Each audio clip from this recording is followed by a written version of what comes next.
Hey guys, welcome to the stream space, or welcome back if you've been here before. So, I'm sitting here in my truck, and... oh, music's still playing. I'm sitting here in my truck, and we are... let's back it up by one day, alright? So, I work for an IT company, and I'm going to leave them nameless for now. And I am a man who... I pride myself in my ability to detect and weed out spam, viruses, and other, like, I can figure out a virus email or a spam email almost like 10 seconds flat, tops, and that's if it's really convincing. So yesterday, I'm starting my work day. Now, I work for a company, and it's not really, I haven't really been doing videos lately because I've been so friggin' stressed and tired from my job, and that we are preparing to move back to my hometown. I've been tiring. It's been tiring to work here because the place is chaotic. Some little teeny bit of backstory before I tell you the rest of this actual story. It's chaotic.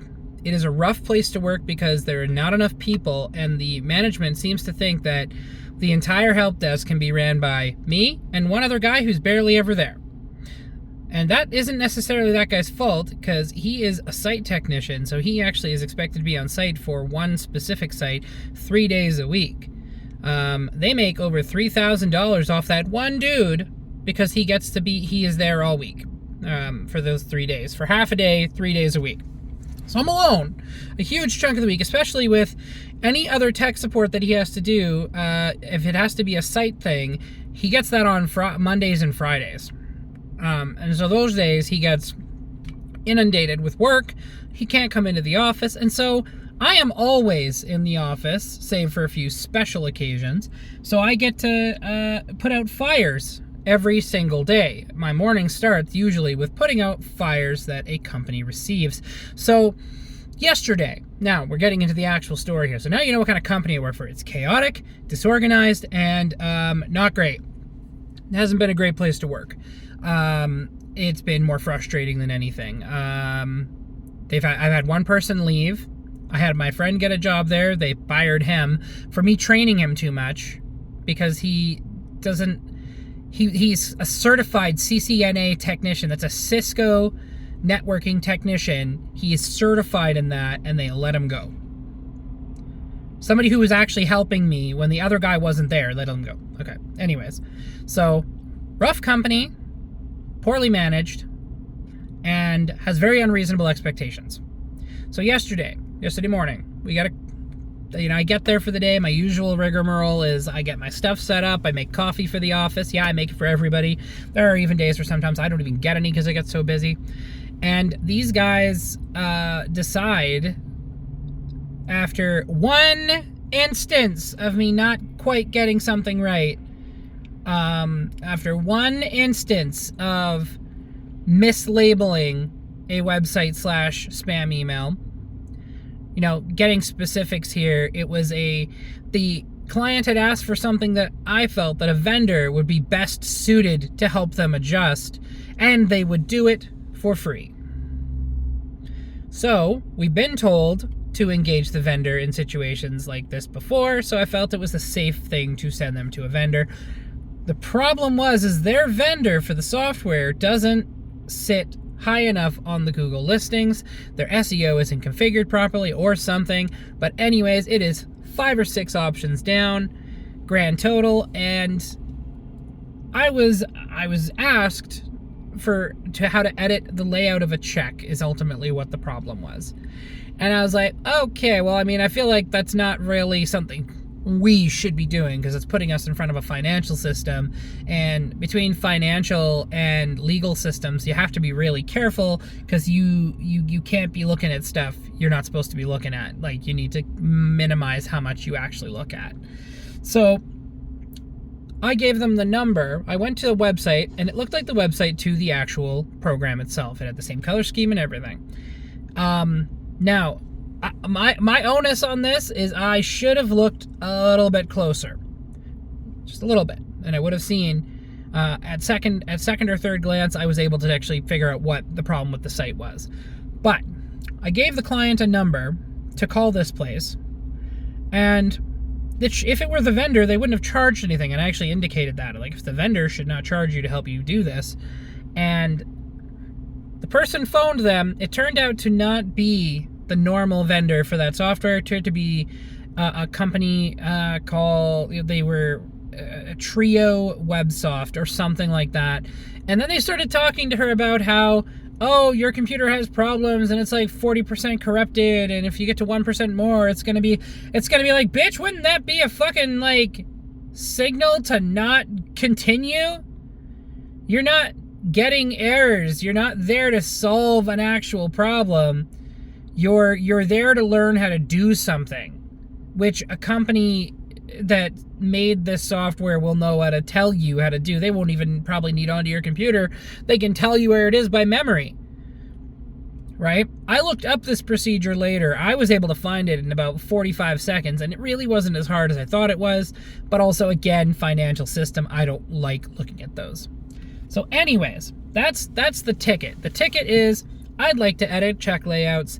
My answer was, okay, let's check in with a vendor because they might be able to better help you with that, and they'll do it for free.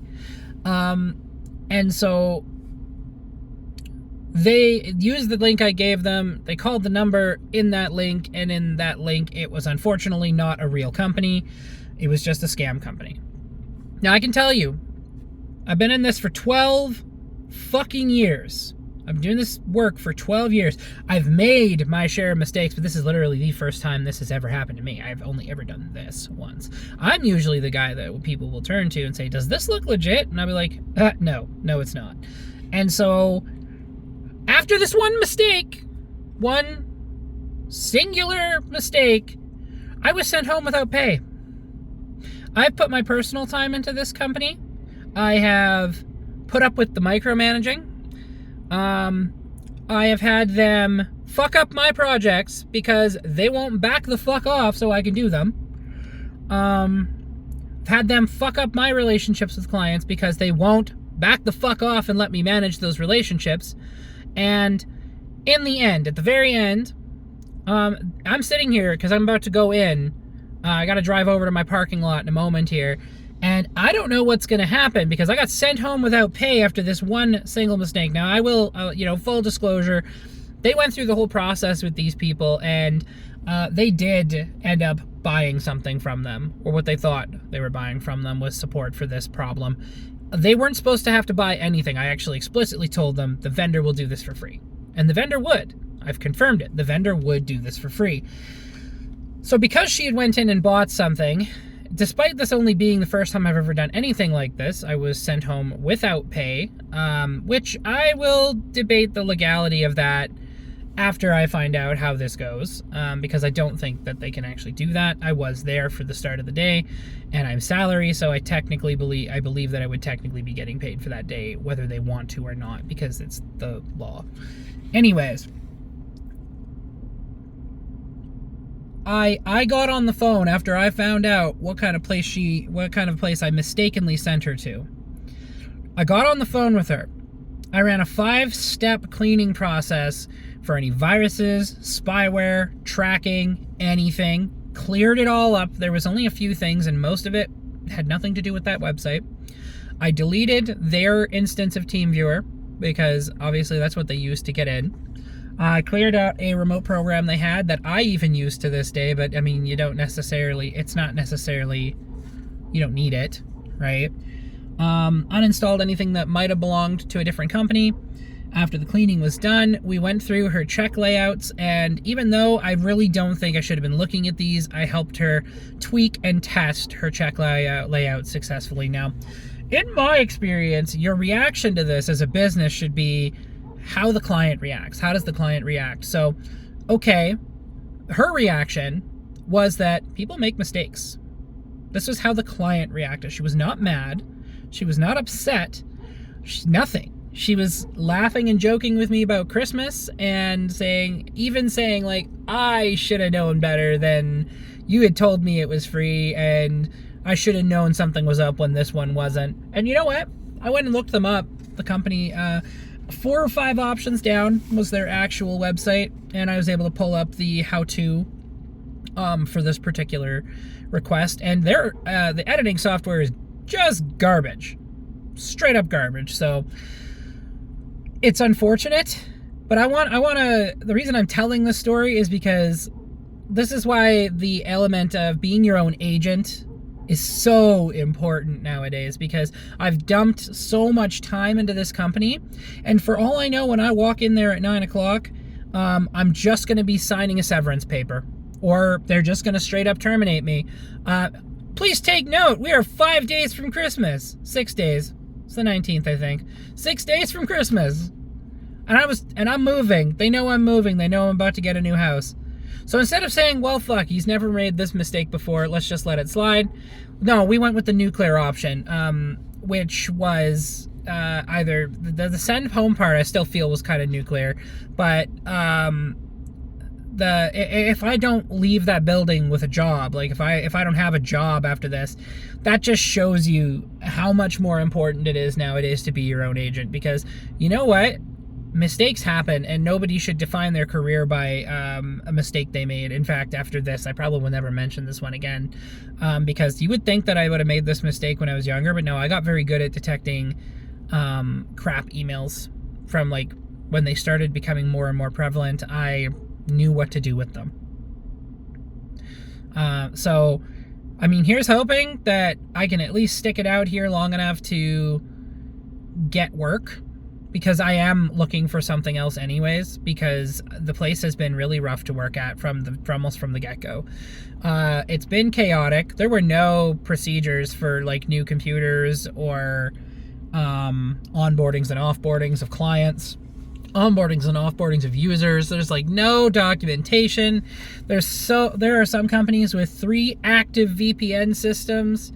Like, it is the most janky patchwork place I've ever worked at in my life, and I'm building my own, and it's been like I'm working on like creating this cohesive system for clients that it's like one-stop shop for all your IT support needs. And you know, we work with remote companies, we work with local companies. We try to stick to the small businesses, you know, because, you know, I prefer it's easier to manage when it's just me and one other dude doing it. And I can say that despite my disorganization, because me as a person is so tired from this job that I'm disorganized, we're more organized than they are. And I'm waiting to go in so that I can either start my workday or get fired. This only goes one of 2 ways, and it's really, like I said, important for people to be their own agent. And what that means is that you are never dedicated or loyal to a single company. That mindset was fine in, like, you know, from the 50s to the 90s, maybe even to the 2000s early. But now it is, everybody wants to underpay and overwork you. So go find a place that doesn't do that. Don't find a place where every minute of your day must be billable or you are not valuable to them, because that is a place that will not actually value you as a person. They know everything, all the basics of what's going on in my life. So I have gone through court to win custody of my child while I've worked there. I've even still come to work on the days where I went to court, and I can tell you that was not an easy day, because court drains me mentally, because I do a lot of my own paperwork and a lot of my own speaking. So my hope is that I can at least work here long enough to get something else, finish moving, and get our lab set up in the new house so I can actually get some work done. But I don't have any actual hope for that. This company has been brutal and critical, and they don't understand how much workload their people actually have, and they are understaffed. And they want to bring in an administrative assistant for one person, and it's not me. I'm a technical lead there. I should be allowed at least one person in-house all the time to do normal ticket work, but I don't get that. So more on this after it actually, whether it happens or not. So I'll post this, but then I will post an update. So I gotta get going over there, but thanks for checking it out, guys. Again, be your own agent. Take care of your stuff. If you find that you're doing better running a small business for yourself while you're working for somewhere, maybe start looking into expanding that enough so that you can actually work for yourself, because I can tell you there's no more freeing experience than not having to submit time off requests for like basic shit. Like, I can tell you that working for yourself is even though it is challenging because you have to manage and everything yourself at first, it's rewarding. And you have a lot more to be proud of when you build something. So kind of like the concept of buying a house, stop working for somebody else and building someone else's business. Maybe consider building your own. Anyways, be your own agent. Have a great time, guys. Thanks for checking out this video. It's mainly a rant, so I'm sorry. I know it was a bit long-winded, but you know, those who follow the channel, thanks for checking it out, and, you know, I'll catch up with you next time. We're not going to do our regular sponsor stuff. I got to get driving. Take care, guys. Bye-bye.